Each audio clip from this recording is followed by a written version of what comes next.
नमस्कार दोस्तों, आप सभी का स्वागत है और आज की जो हमारा इम्पोर्टेंट टॉपिक है वो है इम्पोर्टेंट थिंग्स अबाउट जाइब काइब। व्हाई जाइब काइब? जाइब काइब की अगर हम तैयारी करते हैं तो हमें क्या फायदा होगा या कैसे हमें तैयारी करनी है, तो इसके बारे में आज हम लोग डिस्कस करने जा रहे हैं दोस्तों। तो सबसे पहले अगर हम बात करें जाइब काइब की, तो जाइब या काइब की बात करते हैं।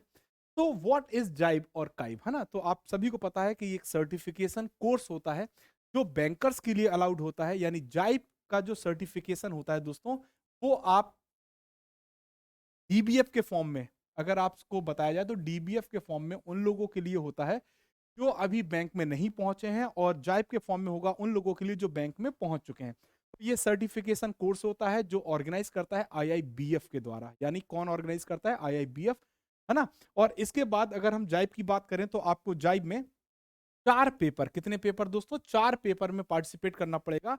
और वहां पर जो इस साल 2023 की बात करें तो 2023 में ये सिलेबस रिवाइज कर दिया गया है। पहला जो पेपर होता है, पेपर नंबर 1, वो होता है आईईआईएफएस। ठीक है दोस्तों। दूसरा जो पेपर होता है वो कौन सा होता है? पीपीबी। तीसरा पेपर होता है वो होता है एएफएम, और चौथा होता है रिटेल बैंकिंग वेल्थ मैनेजमेंट। ठीक है दोस्तों। इसी प्रकार जो लोग जाइब क्वालिफाइड हैं और काइब के लिए बैठने जा रहे हैं, तो उनके लिए आपको 5 पेपर में पार्टिसिपेट करना पड़ेगा। 4 आपके कंपल्सरी पेपर होते हैं और 1 पेपर होता है इलेक्टिव। ठीक है दोस्तों। तो टोटल आपको 5 पेपर पार्टिसिपेट करने पड़ेंगे। 4 जो कंपल्सरी पेपर हैं वो एबीएम है, बीएफएम है, एबीएफएम है, बीआरबीएल है, और 1 इलेक्टिव पेपर आपको चुनना होगा जिसमें आपकी रुचि हो, या जो पेपर आपके एकेडमिक से या एजुकेशन से संबंधित हो। ठीक है दोस्तों, वो पेपर आप चुन सकते हो। ऑप्शंस आपके सामने होते हैं। अभी मैं बताऊंगा अभी कौन से ऑप्शंस हैं।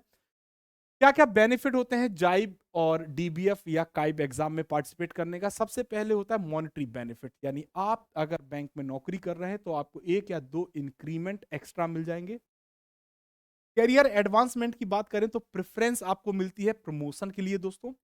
तीसरा, अगर वर्किंग नॉलेज की बात करें बैंक में, तो एनहेंस होता है बैंकिंग नॉलेज और बैंकिंग स्किल्स आपका, क्योंकि आपके पास बहुत सारी ऐसी नॉलेज होती है, गाइडलाइंस होती हैं जिनके ऊपर बैंक को काम करना होता है। और बैंक के चूंकि आप एम्प्लॉय होते हैं तो आप और अच्छी तरह से चीजों को समझ के कस्टमर की सर्विस और कमिटमेंट फेयर और ट्रांसपेरेंट कर पाते हैं दोस्तों। ठीक है।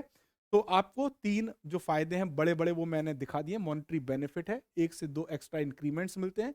करियर एडवांसमेंट की बात करें तो परफॉर्मेंस इन प्रमोशंस आपको मिलेगा। प्रेफरेंस इन प्रमोशन, प्रेफरेंस यानी वरीयता मिलेगी। और वर्किंग नॉलेज की बात करें बैंक में तो इनहेंस होता है बैंकिंग नॉलेज और बैंकिंग स्किल्स। ठीक है दोस्तों। इसके साथ साथ अगर हम बात करें तो जाइब की एग्जाम डेट आ चुकी है। जो लोग भी एग्जाम में पार्टिसिपेट कर रहे हैं, यानी मई जून में जिन्होंने पार्टिसिपेट किया, मई में, अब उसके बाद जाइब जो दूसरा होगा वो आपको कब मिलने जा रहा है सर? अक्टूबर में। कब मिलने जा रहा है? अक्टूबर में। और ये आईआईबीएफ की साइट से ही प्रश्न मतलब ये स्लाइड उठाई गई है। तो आपका जो पहला पेपर है दोस्तों वो 8 अक्टूबर को ऑर्गेनाइज होगा, इंडियन इकोनॉमी और इंडियन फाइनेंशियल सिस्टम का। दूसरा पेपर आपका 14 अक्टूबर 2023 को ऑर्गेनाइज होगा, principle and practice of banking. तीसरा अगर हम बात करें तो 15 अक्टूबर को ऑर्गेनाइज होगा, accounting and financial management for banking. और चौथा पेपर आपका 29 अक्टूबर को होगा, retail banking and wealth management. ठीक। और इससे भी ज्यादा इंपॉर्टेंट है कि आपकी रजिस्ट्रेशन डेट कब से स्टार्ट हो रही है। तो आपका जो रजिस्ट्रेशन है वो 1 अगस्त 2023 से स्टार्ट होने जा रहा है। यानी अगले महीने में ही 1 तारीख से आपका रजिस्ट्रेशन स्टार्ट हो रहा है। तो फटाफट रजिस्ट्रेशन आपको करना है जो लोग जाइब में पार्टिसिपेट कर रहे हैं। प्लस हम आपको बता दें कि रजिस्ट्रेशन के साथ आपको अपनी तैयारी भी स्टार्ट करनी है, क्योंकि लास्ट एग्जाम पैटर्न में आपने देखा होगा तो कुछ पेपर आपके लिए टफ भी आ गए थे, मतलब जिनमें हमारी तैयारी कंप्लीट नहीं है वही पेपर हमारे लिए टफ हो जाता है। इसी प्रकार काइप की भी एग्जाम डेट ऑलरेडी अनाउंस हो चुकी है दोस्तों। और आपका जो रजिस्ट्रेशन है काइप एग्जाम का वो 1 सितंबर 2023 से स्टार्ट हो रहा है।